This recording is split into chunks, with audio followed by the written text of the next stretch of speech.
오늘로 룻기서를 마치려고 합니다. 룻기서를 마칠 건데요. 우리가 잘 아는 바와 같이 룻기서는 시대의 연관성이 있죠. 그죠? 사사 시대와 왕정 시대를 이어가는 그죠? 그런 그 부분에 룻기가 있게 되어지고요.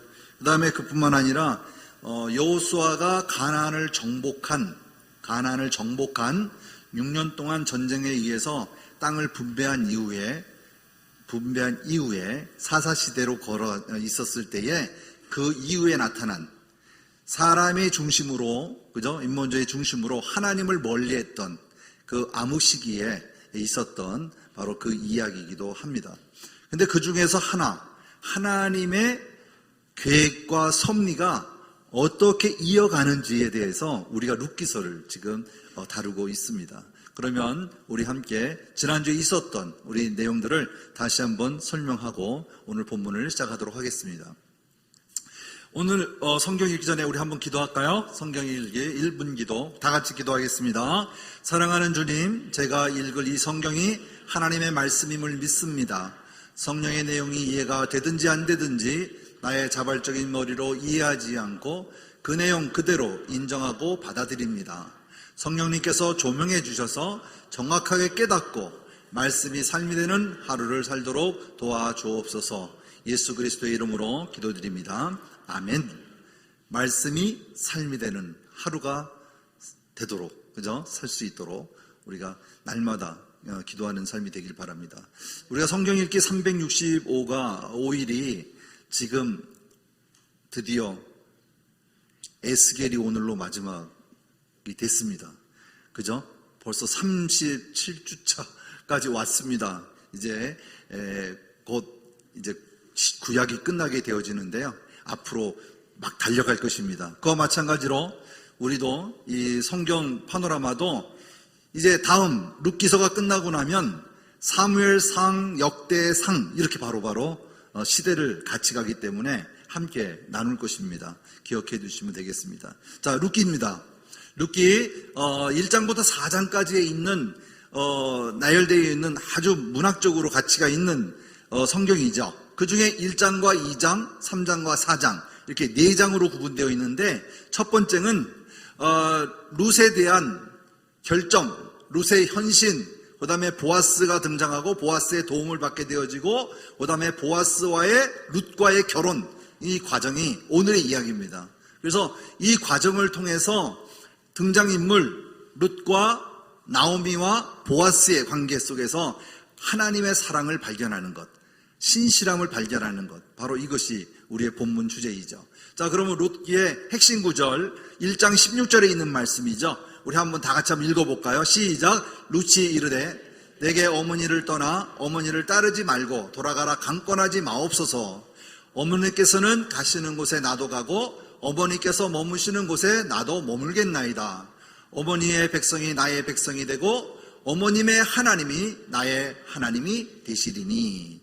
바로 이 말씀이 바로 1장 16절 말씀이 룻기의 핵심 구절입니다. 다시 말하면 어머님의 백성이 나의 백성이 되고 어머님의 하나님이 나의 하나님이 된다라고 하는 거죠. 시어머니의 하나님이 곧 나의 하나님이 된다라고 하는 이방 여인의 신앙 고백입니다. 굉장히 중요한 고백이죠.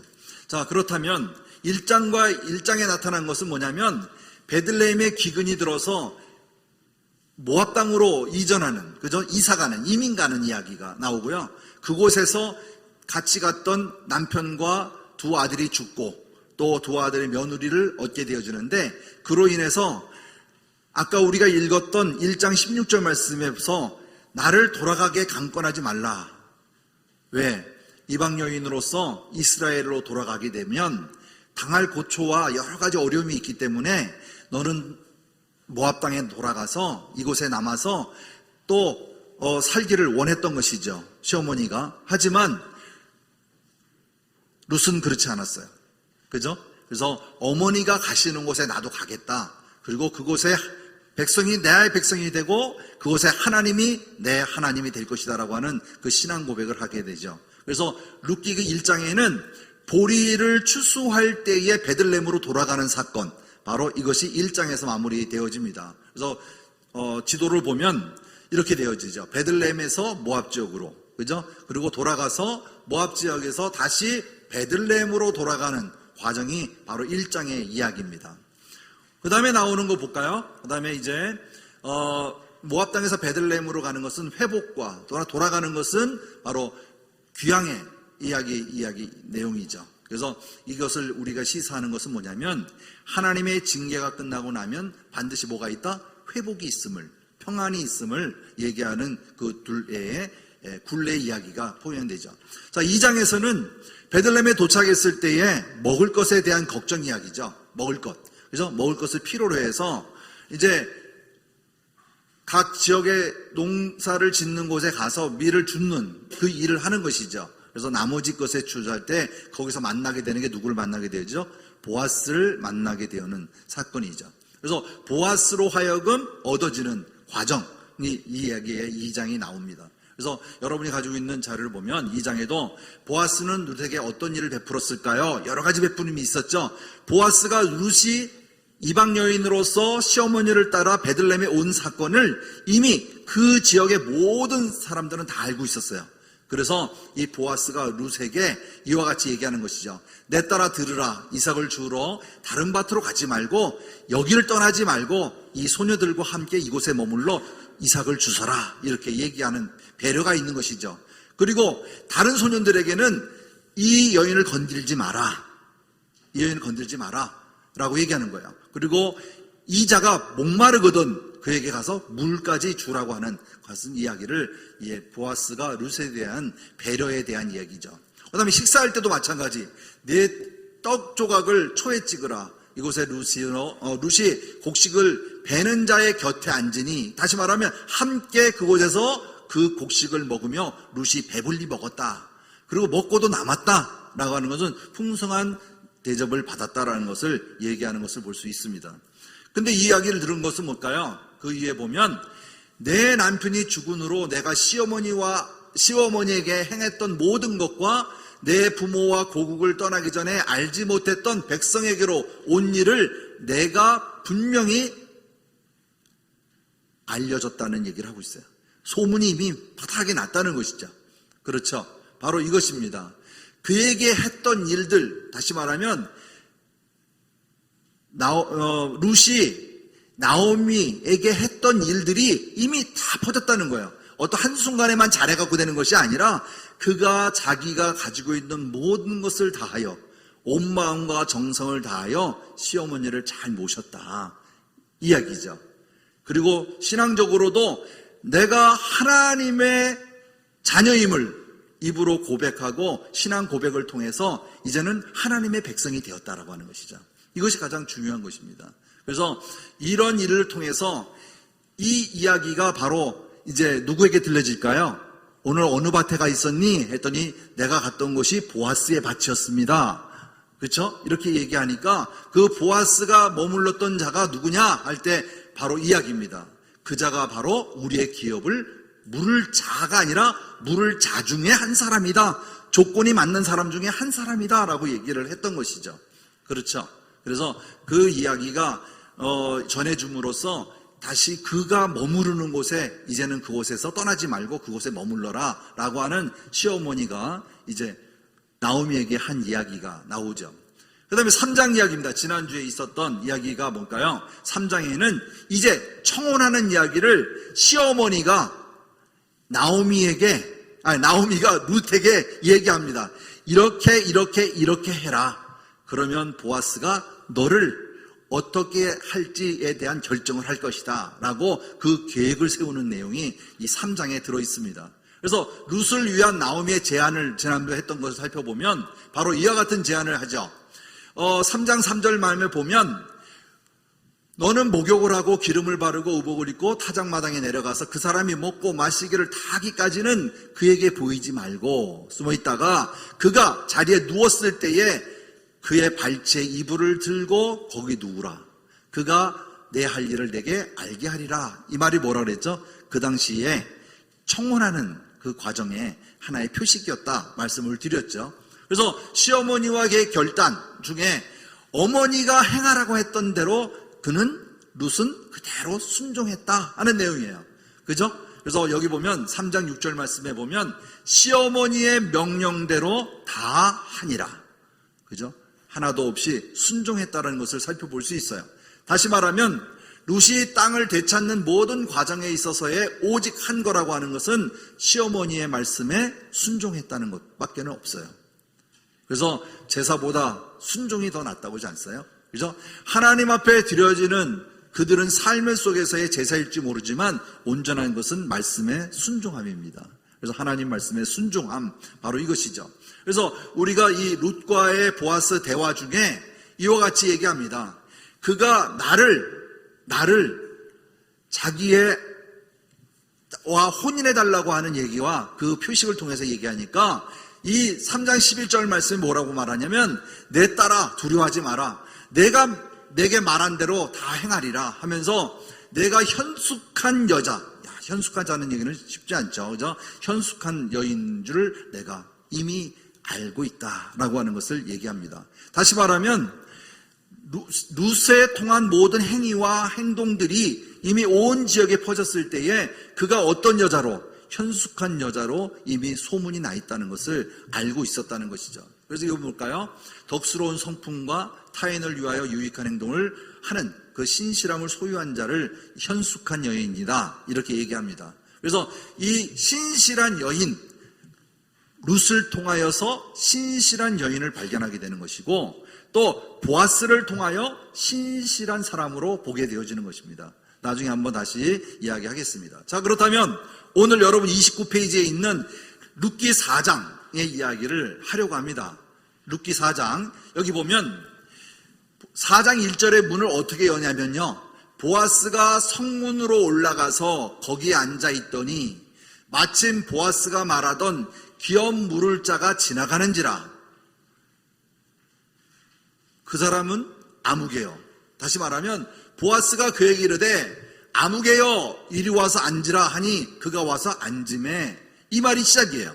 다시 말하면 아까 나오미는 그가 기업 물을 자 중에 한 사람이라고 그랬잖아요. 그런데 이제 보아스는 그 중에 한 사람으로서 기업 물을 자가 지나가는 것을 보고 그를 불렀다는 얘기예요. 그죠? 이게 4장 1절의 시작입니다. 그렇다면 이때에 10명의 증인을 세워요. 장로의 10명을 증인을 세워주는데 4장 3절부터 이 말씀을 쭉 한번 볼게요.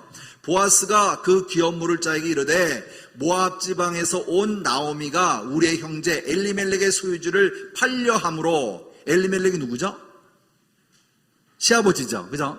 그러니까 그 형제 이미 땅을 팔고 이사 가는 상황이었지만 이가 이 소유주를 팔려 하기 때문에 내가 여기 앉은 이들과 내 백성의 장로들 앞에서 그것을 사라고 내게 말하여 알게 하려 하노라. 공포하는 거예요. 만일 내가 물으려니와 만일 내가 물으지 아니하거든 내게 고하여 알게 하라. 그리고 당신 다음에는 바로 납니다 라고 얘기하는 거예요. 그죠? 그가 먼저 우선권이 있었던 거죠. 그러니까 그에게 말할 때 다음은 나요. 그 외에는 물을 자가 없느니라 하니 그가 이르되 내게 물으리라 하는지라. 다시 말하면 뭘까요? 그 여자를 그래, 그러면 내가 룻을 나의 아내로 받아들일게. 내가 그 땅을 내가 소유주를 살게. 이렇게 얘기했던 거예요. 그랬더니 4장 5절 말씀에 뭐라고 하냐면요, 죽은 자의 아내 모압 여인이라는 말이 나와요. 그죠? 모압 여인 룻에게서 사서 그 죽은 자의 기업을 그의 이름대로 세워야 할지니라 하고 모압 여인까지 얘기를 하니까 이자가 어떻게 될까요? 자기한테 손해볼 걸로 생각해가지고 나는 이 여자를 받지 않겠다, 내가 기업으로 물으지 않겠다라는 얘기를 하게 되는 것이죠. 그래서 6절 말씀에 보면 기업 물을 자가 아무개가 나는 내 기업에 손해가 있을까 하여 나를 위하여 물으지 못하노니 내가 무엇을 내게 물을까 나는 물으지 못하겠노라 하는지라. 그죠? 이제는 뭘까요? 고난이 나에게 없음을 얘기하는 것이죠. 그에 대한 증표가 뭘까요? 그의 신을 벗어 그 이웃에게 주었다 하는 것이죠. 이게 바로 우리가 말하는 레위기에 나왔던, 신명기에 나왔던 이야기죠. 그 내용을 그대로 이야기하고 있죠. 그래서 이것을 증명하는 사람들이 장로의 10명을 세웠던 것이죠. 이제는 법적으로 완전한 기업 물을 자가 보아스에게 있음을 증명하기 위하여 증인을 세웠던 것이죠. 만약에 그가 취하였다면 보아스는 없었을 거예요. 그죠? 하지만 그가 이와 같이 신을 벗어 그 이웃에게 줌으로써 이제는 보아스에게 고난이 돌아온 것이죠. 그래서 28절 말씀에 보면 이에 그 기업 물을 자가 보아스에게 이르되 내가 너를 위하여 살아 그의 신을 벗는지라. 그래서 그 행동을 했음을 얘기하고 있습니다. 그래서 가까운 친족인 아무개가 그 권리를 누구에게? 보아스에게 양도하는 것으로 보면 되겠습니다. 이와 같이 사파에 나와 있는 대로 이와 같이 자기 신을 벗어서 보아스에게 주는 사건이죠. 자, 그렇다면 이 이야기가 어떻게 되냐면요, 이 뜻이 있어요. 이 고엘이라는 뜻을 우리가 히브리어에 고엘이라는 말이 있는데 그 고엘이라는 의미를 지난주에도 우리가 살펴봤거든요. 기업 물을 자에 대한 성경적 근거에 대해서 얘기를 나눴었죠. 그래서 여기에는 상속자와 상속권, 레위기 25장에 나오는 이 이야기가 이 안에 포함되어 있습니다. 그래서 구약에서는 친족의 남자는 친지를 회복시키는 권한과 의무를 갖게 되어져요. 그래서 이 고엘이라는 말을 뜻을 찾아보면 되찾다, 구속하다, 지불하다, 이렇게 해서 구속자가 되는 의미를 갖고 있어요. 그렇죠? 그래서 여기서 보면 율법에서의 3가지 조건이 있는데 그 첫 번째가 상속하려고 하는 의도, 자기의 선택권이, 결정이 있어야 돼요. 두 번째가 뭐냐면 상속하려는 그 권한을 가진 사람이 누구여야 된다? 반드시 친족이어야 돼요. 친족. 피부치, 같은 피부치가 되어야 돼요. 그 다음에 세 번째, 그는 상속하기를 위한 반드시 능력과 재산이 있어야 돼요. 아무것도 없는 사람이 그를 부양가족으로 삼을 수 없는 거예요. 이와 같은 조건을 가진 사람이 친족의 남자로서 고엘을 할 수 있는, 고엘 제도에 참여할 수 있는 권한이 주어진 것이죠. 자, 그런데 테마에 보면 보아스는 예수 그리스도의 모형이다 이렇게 나왔죠. 그죠? 여기 볼까요? 보아스는 친족의 남자로서 이 고엘의 요구 조건을 충족했을까? 예, 충족했습니다. 뭘까요? 그는 기꺼이 구속하려 했고, 그리고 그가 가지고 있는 구속의 권리를 갖춘 친족이었고, 그리고 그가 구속하기 위한 능력을, 재산을 소유한 사람이었다 하는 것을 우리가 알 수 있죠. 그래서 이는 뭘까요? 예수 그리스도의 모형이라고 하는 것은 바로 마지막 결론 부분에서 얘기하겠지만 우리와 같이, 우리같이 정말 죄로 인하여 죽을 수밖에 없는 자들을 예수님께서 피로 사셔서 우리를 영원한 생명으로 옮겨주신 그 삶, 바로 나의 고엘입니다. 그러기에 우리가 예수 그리스도는 우리의 영원한 구속자이세요. 바로 고엘이라고 말할 수 있죠. 그래서 우리가 생각할 때에 그러면 이 룻기는 무엇을 얘기하고 있을까? 전반적으로 얘기할 때 바로 이 고엘을 얘기하는 거예요. 예수님이 이방에 있는 여인까지 사랑함으로써 하나님의 백성으로 삼으시고 그로 인하여 하나님께서 베푸신 이 사랑을 통하여서 회복되어 가는 과정을 얘기하고 싶은 거예요. 그러기에 오늘 주어진 이 보아스는 비록 예수 그리스도의 족보의 대열에 서서 바로 이어지는 계보의 한 사람이 되는 것이죠. 자, 그렇다면 이 배경이 뭘까 하는 거예요. 레위기에 있는 25장에 있는 얘기, 신명기 25장 5절에서 10절에 있는 말씀이 기업 무르기 배경인데요. 이게 바로 율법적으로도 그대로 나와 있죠. 지금 반복해서 4장에 나와 있던 내용들이 여기에 들어있다는 거예요. 그래서 이 제도가 바로 우리 말하는 계대결혼법이라고 얘기를 해요. 그래서 이거를 5절, 6절, 7절, 8절, 9절, 10절에 이를 때 형제들이 함께 사는데 그 중에 하나가 죽고 아들이 없거든 그 죽은 자의 아내는 나가서 타인에게 시집가지 말 것이요 그의 남편의 형제가 그에게로 들어가서 그를 맞이하여 아내로 삼아 그의 남편의 형제가 된 의무를 그에게 행할 것이다. 반드시 피부치해야 된다는 거죠. 친족이어야 된다는 걸 얘기해요. 나가서 결혼하지 말라는 얘기예요. 그렇죠? 타인에게 가지 말라. 이것이죠. 그 다음에 이것을 우리는 계대결혼법이라고도 하지만 시형제 결혼법이라고도 얘기도 해요. 그래서 여기 창세기 38장에 보면 유다의 며느리 다말의 사건이 나와요. 이 사례들이 나오는데 여러분 그 사례를 잘 알고 계시죠? 그래서 여러분 그 사례를 살펴보면 그 사례가 어떤 형태로 나오냐면 유다가 누굽니까? 야곱의 네 번째 아들이에요. 레아의 아들이죠. 네 번째 아들이에요.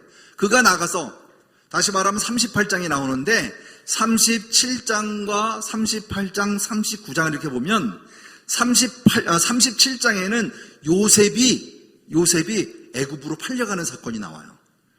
근데 38장에 뜬구름없이 이 유다와 다말에 대한 사건이 기록되어 있어요. 그 안에. 그 다음에 39장에는 또 이어져 가요. 그러니까 이야기 사건 속에 들어가 있어요. 이게 바로 계대 결혼에 대한 이야기가 나오는데 이게 무슨 내용일까요? 유다가 이방 여인과 결혼을 해요. 가나안 족속 여인과 결혼을 해서 아이를 낳아요. 그 아이가 엘이에요. 그 맏아들이 결혼해서 맞는 며느리가 누굴까요? 다말이에요. 이해되세요? 그리고 둘째 아들을 낳았는데 오난이에요. 그리고 셋째 아들을 낳았는데 셀라예요. 그러니까 유다에게는 세 아들이 있어요. 첫 아들은 죽었고 둘째 아들이 있고 셋째 아들이 있는 거예요. 근데 셋째 아들이 상당히 어려요. 그러니까 아들이 악을 행하여서 죽게 돼요. 하나님 앞에 못된 행동을 해서 죽게 되어져요. 근데 둘째 아들이 내가 그와 며느리와 형의 아내와 결혼하더라도 이것은 내 씨가 되지 않는 거예요. 그죠? 유다의 씨가 되기 때문에 장자권에 되기 때문에 자기는 그거를 원치 않아요.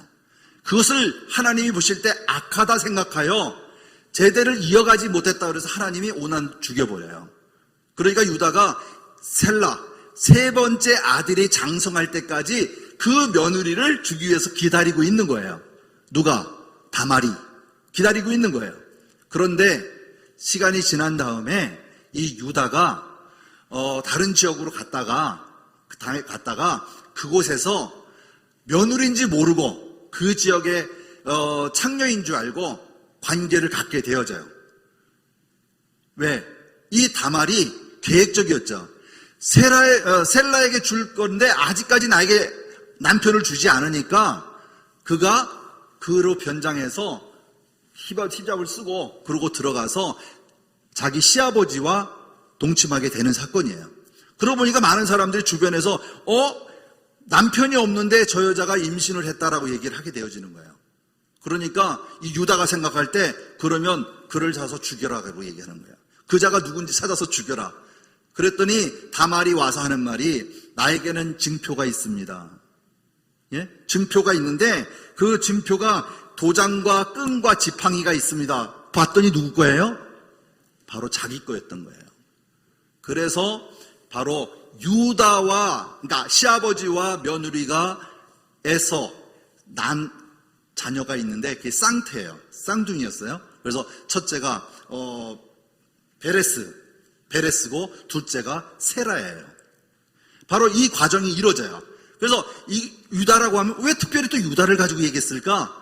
많은 12형제 중에 예수님의 계보가 누구에서 났어요?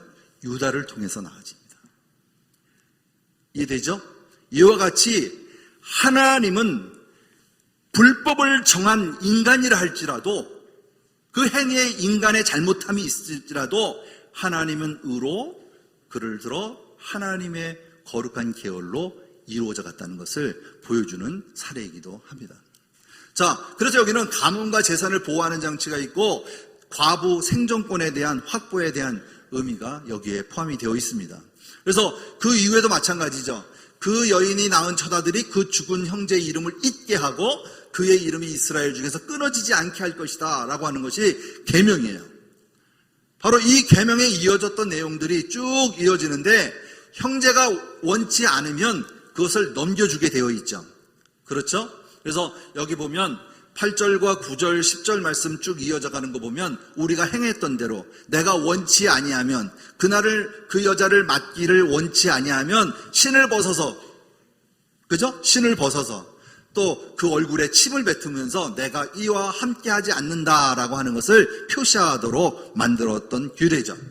자, 그런데 그렇다면 4장에서 나오는 이야기 중에 보면 이와 같이 9절과 10절 말씀 이어가 보면 보아스가 장로들과 모든 백성들에게 이르되 내가 엘리멜렉과 기론과 말론에 있던 모든 것들을 나오미의 손에서 산 일, 그죠? 오늘 너희가 나의 증인이 되었다라고 얘기를 하는 것이죠. 이제는 보아스에게 모든 권한이 돌아왔다는 것을 얘기하고 있어요. 그리고 나서 10장 말에 보면 말론의 아내 루시죠, 그죠? 죽은 사람이 말론이잖아요, 맏아들이요. 그래서 말론의 아내, 그 여인을 내가 아내로 맞이한다 라고 하는 것을 얘기합니다. 그 죽은 자의 기업을 그의 이름으로 세워 그의 이름이 그의 형제 중에 그곳 성문에 끊어지지 아니하게 하면 너희가 오늘 증인이 되었다라는 것을 공포하는 이야기죠. 그래서 보아스가 바로 룻을 얻음으로써 이제 그 대를 잇게 해준다 하는 것을 공포하는 내용입니다. 자, 그래서 신약에서는 이것을 우리는 예수 그리스도의 모형으로, 상징으로 보게 되어지는 것이죠. 우리 왁구에 이렇게 사각 박스에 들어있는 거 한번 읽어볼까요? 시작. 보아스가 룻을 취함으로 룻의 죽은 남편의 기업의 자손들이 나눈 땅이죠. 이 회복된 것처럼 죄로 인해 상실된 하나님의 나라가 그리스도에 의해서 회복되는 것을 상징한다 하는 것을 볼 수가 있죠. 그렇습니다. 사사의 시대는 이미 어두워지는 세대지만 이 룻기를 통해서 다시 어떤 세대로? 회복의 세대로 보여주고 있는 거예요. 그죠? 다윗으로 인하여 세워져 가는 이 과정을 다시 한번 들이키면서 이스라엘이 바라보고 있는 회복의 단계로 보고 있음을 우리가 살펴볼 수 있습니다. 그래서 로마서 8장 17절 말씀에 보면 자녀이면 또 상속자, 또 곧 하나님의 상속자여 그리스도와 함께한 상속자니, 자녀에게 하는 얘기예요. 하나님의 자녀들에게. 그래서 우리가 그와 함께할 영광을 받기 위하여 고난도 함께 받아야 할 것이다 라고 하는 거죠. 영원한 상속자, 하나님의 상속자로서 상속자가 해야 될 것은 그리스도와 함께 고난받는 것도 상속자가 해야 할 일이다 하는 것을 얘기하고 있는 것이죠. 기쁨만 있는 것이 아니다는 거죠. 고난을 받을 수 있는 바로 이것까지도 상속자가 해야 할 일이다 라고 얘기하는 것입니다. 그래서 이 고엘의 조건은 과연 그러면 충족했을까? 충족되었죠. 그래서 이것을 신약으로 돌아와서 보면 갈라디아서 4장 5절 말씀에 율법 아래에 있는 자들에게 속량하시고 우리로 아들의 명분을 얻게 하려 하셨다. 그 다음에 너희가 아들임으로 하나님이 그 아들의 영을 우리 마음 가운데 보내사 아버지라 부르게 하셨느니라. 이렇게 말씀하셨습니다. 그래서 우리가 살고 있는 살아감에 있어서 가장 중요한 것은 뭘까요?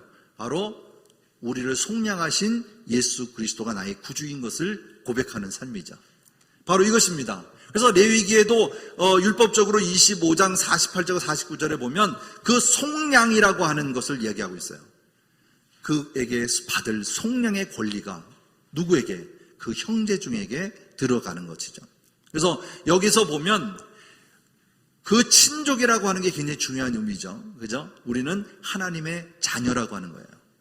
바로 영적으로 하나님의 자녀가 되었기에 하나님이 받는 그 구속자의 그 삶에 우리가 그대로 얻어지는 것이죠. 그래서 하나님의 의가 우리가 주로 고백하고 주님을 나의 구주로 영접했을 때 바로 그 의가 나를 돕는 거예요. 이 죄로 인해 죽을 수밖에 없는 나에게 하나님이 의로 세우시는 것이죠. 바로 이겁니다. 이게 바로 우리가 얘기하고 있는 고엘의 제도예요. 고엘의 제도. 그래서 나오미는 자신보다 자기의 며느리인 룻의 미래에 더욱더 생각하고 있음을 살펴볼 수가 있는 것이죠. 그래서 14절 이후에 쭉 나오는 말씀에 보면 이렇게 되어 있어요. 여인들이 나오미에게 이르되 찬송할지로다 여호와께서 오늘 네게 기름 물 자가 없게 하지 아니하였도다. 이제 보아스를 세웠다는 얘기를 하는 거죠. 그래서 이 아이의 이름이 이스라엘 중에 유명하게 되기를 원하노라 축복의 말씀을 전부 다 하고 있어요.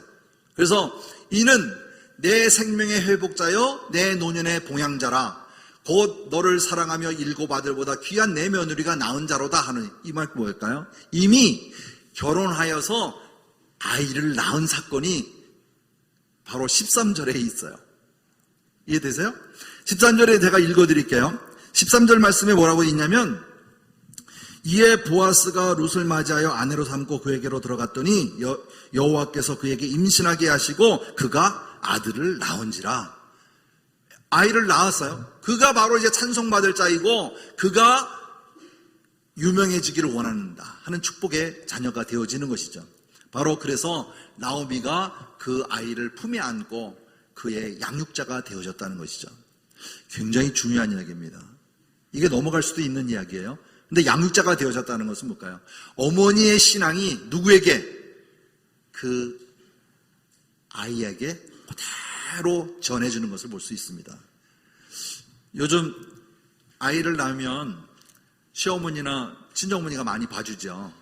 그죠? 아닌가요? 예, 많이 봐주죠.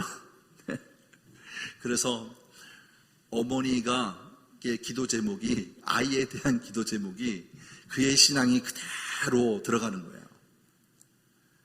모세가 자기 어머니로부터 그 신앙을 그대로 받았듯이 부모로서는 무엇이 가장 중요할까요? 바로 신앙입니다. 신앙으로 세워져 있어야 돼요. 내가 위탁해야 되는 때가 있다면, 내가 위탁해야 할 때가 있다면 그가 신앙인에게 위탁을 해야 되는 거예요. 이해되시죠? 혹시 어린이집이라도 장사의 어린이집에 가더라도 기독교의 종교를 가지고 있는, 신앙을 가지고 있는 그곳에 위탁이 되어야 돼요. 그래야 신앙적인 물이 계속 이어지는 것입니다. 우리가 쉽지 않아요. 이름이 유명하고 또 좋고 이런 시설이 좋고 이렇다고 그래서 많은 종교가 있는 곳에다 그냥 아이를 갖다 놓는 것이 아니라 우리의 믿음의 신앙대로 결정도 굉장히 중요하다 하는 것이죠.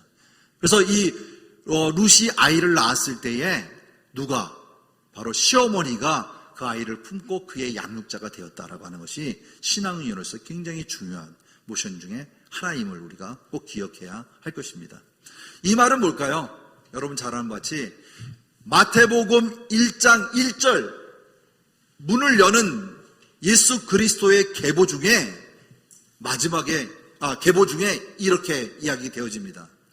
1절 아브라함과 다윗이 자손 예수 그리스도의 계보라 하면서 2절 말씀부터 한번 쭉 읽어볼까요? 얼마 길지 않으니까 한번 읽어보겠습니다. 시작. 아브라함이 이삭을 낳고 이삭은 야곱을 낳고 야곱은 유다와 그의 형제를 낳았고 유다는 다말에게서 베레스와 세라를 낳고 베레스는 헤스론을 낳고 헤스론은 람을 낳고 람은 아비나답을 낳고 아비나답은 나손을 낳고 나손은 살몬을 낳고 살몬은 라합에게서 누구를 낳았다고요? 보아스를 낳고 보아스는 르에서 오벳을 낳고 오벳은 이새를 낳고 이새는 다윗 왕을 낳았느니라. 요 말씀 5절과 6절에 있는 말씀이 룻기의 마지막 구절이에요. 이해되세요? 룻기의 마지막의 구절에 보면 21절과 22절을 보면 살몬은 보아스를 낳았고 보아스는 오벳을 낳았고 오벳은 이새를 낳았고 이새는 다윗을 낳았더라. 이러면서 룻기가 끝나버립니다. 바로 이겁니다. 유다가 다말에게서, 그죠? 아까 얘기 드렸죠? 다말에게서도 자기 며느리에게서도 베레스와 세라를 낳았다 했듯이 여기는 살몬과 라합이 어디서 많이 듣지 않았어요? 여리고성의 라합 아니겠습니까? 바로 그 라합에서 보아스를 낳았다고 했어요. 보아스는 그러면 누구예요? 라합이 어머니죠. 이해되시죠? 이와 같이 맥을 이어가는 것을 보면 놀라운 일들이 아니겠습니까? 그래서 4명의 여인들이 나오는 것 중에 룻이 포함되어 있는 것을 볼 수가 있죠. 그래서 예수님의 족보상에는 이렇습니다. 라합, 살몬과 라합. 그 중에서 아까 이야기 나눈 대로 보아스. 보아스의 뜻은 유력한 자. 룻은 우정이라는 뜻을 갖고 있죠. 그죠? 그러고 나니 여기서 오벳입니다. 오벳의 뜻은 뭘까요? 종이라는 뜻이에요. 그 다음에 오벳에게서 낳은 아들이 이새예요. 이것은 주께서 주신 선물, 주의 선물이라는 뜻이에요. 그 다음에 나온 게 누구예요? 다윗 왕이죠. 사랑하는 자의 뜻을 갖고 있는 다윗입니다. 데빗. 그죠? 그래서 다윗입니다. 다윗. 바로 이와 같이 룻에서 얘기하고자 하는 내용들이 무엇일까요? 바로 예수님의 예수 그리스도에 대한 계보를 이어가는 족보의 중요성이 여기에 있다는 것을 우리가 기억해야 합니다. 그렇다면 오늘 마지막 부분에서의 룻기를 1장부터 4장까지 전체를 본다면 룻기의 감동 포인트가 있어요. 우리가 잘 알아야 하고 정리될 필요가 있는 구조가 있는데 한번 보겠습니다. 여기 보시면 먼저 장례식으로 시작해서 결혼으로 끝나요. 그죠? 장례식이 뭘까요? 시아버지와 두 아들을, 그죠? 자기 남편과 두 아들을 잃은 나오미의 사건으로 시작이 되어지고, 그리고 결혼, 보아스와 룻의 결혼으로 막을 내리는 일이죠.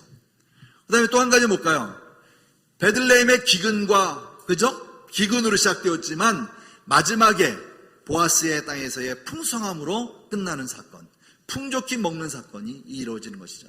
바로 이 사건을 볼 수 있고, 또 하나는 내가 모든 것을 잃어버린 과정이지만 돌아갈 때는 정말 아무것도 없는 빈털터리로 돌아가는 잃어버림의 과정이지만 이제는 고엘로 되찾는 바로 이 되찾음의 사건이 있다는 것을 볼 수 있습니다.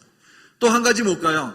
룻은 이방인으로서 하나님의 백성이 되었죠. 그래서 이 언약된 백성의 속에서의 예수 그리스도의 계보를 이어가는 인물로 세워지는 것을 볼 수가 있습니다.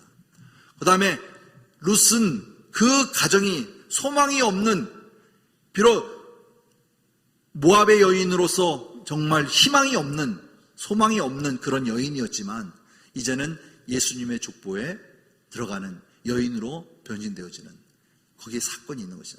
바로 이러한 사건. 이것이 바로 우리가 룻기 1장부터 2장, 3장, 4장 전체를 돌아봤을 때에 얻어지는 사건이다 하는 것을 우리가 귀하게 볼 수가 있습니다. 그렇다면 이제 룻기를 마치면서 결론입니다. 우리 주는 누구밖에 없어요? 예수님밖에 없어요. 그렇죠? 예수님밖에 없습니다. 아무리 가까운 가족이라도 자신을 희생하여 남의 생명을 구해내지는 못합니다. 죄와 사망에 매이지 않고 온 인류의 기업을 물을 유력자는 누구이겠습니까? 누구죠? 바로 예수님밖에 없습니다. 그래서 사도행전 4장 12절 말씀 우리 다 같이 한번 큰 소리 내어서 한번 읽어볼까요? 시작! 다른 이로서는 구원을 받을 수 없나니 천하 사람 중에 구원받을 만한 다른 이름을 우리에게 주신 일이 없음이라 하였더라. 바로 우리의 기업 물을 자, 바로 고엘 대신 예수 그리스도를 우리가 마음에 새겨야 될 것 믿습니다. 이것은 결론이 뭘까요? 죽음에서 비극으로, 다시 말하면 생명에서 기쁨으로 끝나는 그런 희망이죠. 다시 말하면 절망에서 희망으로 바뀌는 이 과정이라는 것을 볼 수가 있습니다. 그 다음에 이방인도 구원받아 하나님의 백성이 될 수 있다. 룻을 통해서 할 수 있다는 것을 우리가 점검해 볼 수 있고요. 그 다음에 여호와는 유대인만 하나님이 아니라 온 세상 온 민족의 하나님이심을 알리는 계기가 되었다 하는 것을 살펴볼 수 있죠. 그 다음에 새 인물 나오미와 보아스와 룻을 통해서 하나님의 목적과 인간의 결정, 그것이 바로 상호작용으로 이루어지고 있는 것을 볼 수 있다는 것이죠. 우리가 나눈 말씀 중에 룻기에는 하나님에 대한 얘기가 나올까요? 안 나올까요? 나오지 않습니다. 하지만 그들의 삶을 통하여 예배하는 자의 삶으로, 그리고 순종하는 삶으로 바로 하나님의 말씀의 계명의 사관을 통해서 바로 이어져가는 이것을 볼 수가 있는 것이죠. 이것은 뭘까요? 하나님의 신실하신, 바로 하나님의 섭리를 우리가 볼 수가 있는 것이죠. 바로 여기까지가 룻기서의 이야기입니다. 그래서 우리가 잘 아는 바와 같이 룻기는 사사시대에 흘러가지 않는 시간 속에 포함되어 있습니다. 10여 년 동안 기록되어 있는 이야기입니다. 이것을 다시 보면 지금으로부터 한 3천여 년 전 얘기예요. 왜냐하면 예수님 오시기 전 1100년 전 이야기니까. 그죠? 기원전 1100년 전 이야기니까 우리로 보면 3000여 년 전 이야기예요. 그렇지만 이것이 오늘날에도 계속적인 하나님의 사랑으로 이어오고 있는 것을 우리가 몸소 마음으로 받아야 하는 것이죠. 굉장히 중요한 이야기입니다. 그래서 이제 룻기가 끝났습니다. 룻기가 끝나고 나면 사사 시대는 이제 마지막 사사로 가는데 마지막 사사가 누구죠? 끝났는데 마지막 사사가 또 나와요. 누구죠? 사무엘입니다. 사무엘. 그래서 사무엘의 출생의 비밀, 한나의 기도로부터 시작되어집니다. 그래서 이제 한나로 시작되어서 사무엘이 태어나고 사무엘로 하여금 이제 마지막 사사로 세워지고 하나님께서 이 사사를 통하여 사울왕에게 기름 붓게 되어지고 다윗왕에게 기름 부어지고 그리고 사무엘 하로 들어가면서 이제 솔로몬의 이야기가 등장이 되어지죠. 그래서 우리가 잘 아는 바와 같이 앞으로 통일 왕국 시대를 이어가는 과정이 되어집니다. 사사시대가 끝나면 통일 왕국 시대로 이어지는데 그로 인해서 사울의 40년, 다윗의 40년, 솔로몬의 40년, 그래서 120년사가 앞으로 사무엘상, 사무엘하, 역대상, 역대하 이렇게 이어질 것입니다. 그 다음에 이어지는 건 뭘까요? 분열 왕국 시대. 그래서 솔로몬으로부터 시작되어지는 북이스라엘과 남유다로 분열되어지는 이 과정이 이제 이어지죠. 열왕기 상하에서 이루어집니다. 그래서 이러한 내용들이 다음 주에는 이제 사무엘상, 역대상 이렇게 같이 같은 시대에 있었던 내용들을 같이 겸하여 갈 것입니다. 그래서 지금까지 창세기부터 룻기까지 왔는데요.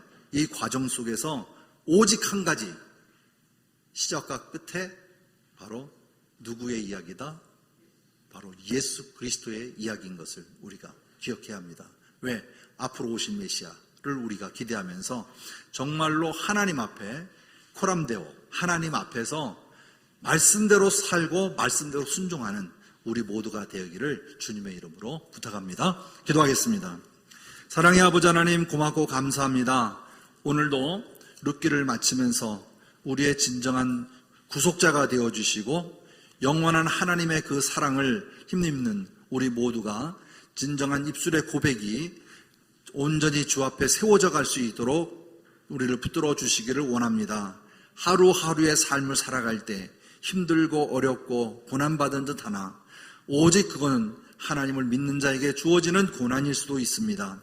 이것을 기쁨으로 받으며 우리가 잘 믿음으로 이겨나갈 수 있도록 승리할 수 있도록 보호하여 주시고 인도하여 주시옵소서. 오늘도 말씀이 삶이 되어 그 삶 속에 거하는 우리 모든 성도가 되어지도록 하나님 축복하여 주시옵소서. 바라옵건대 이번 11월 13일 날 있을 아버지 하나님 소확행 온스테이지에 준비하는 과정 속에 하나님 함께 하셔서 아버지 하나님 출연하는 모든 분들뿐만 아니라 우리가 강권하여 그들을 불러 세워 이와 같이 영원하신 나의 구속주를 만날 수 있는 기회가 되도록 권하는 일에 아버지 우리가 적극 참여할 수 있도록 은혜 베풀어 주시옵소서. 나의 입술을 열게 하여 주시고 나의 마음을 열게 하여 주시고 나의 걸음걸이를 인도하여 주셔서 온전히 주의 말씀이 온 땅에 전해지도록 하나님 우리를 사용하여 주시옵소서. 주께 감사드리며 예수 그리스도의 이름으로 기도드리옵나이다. 아멘.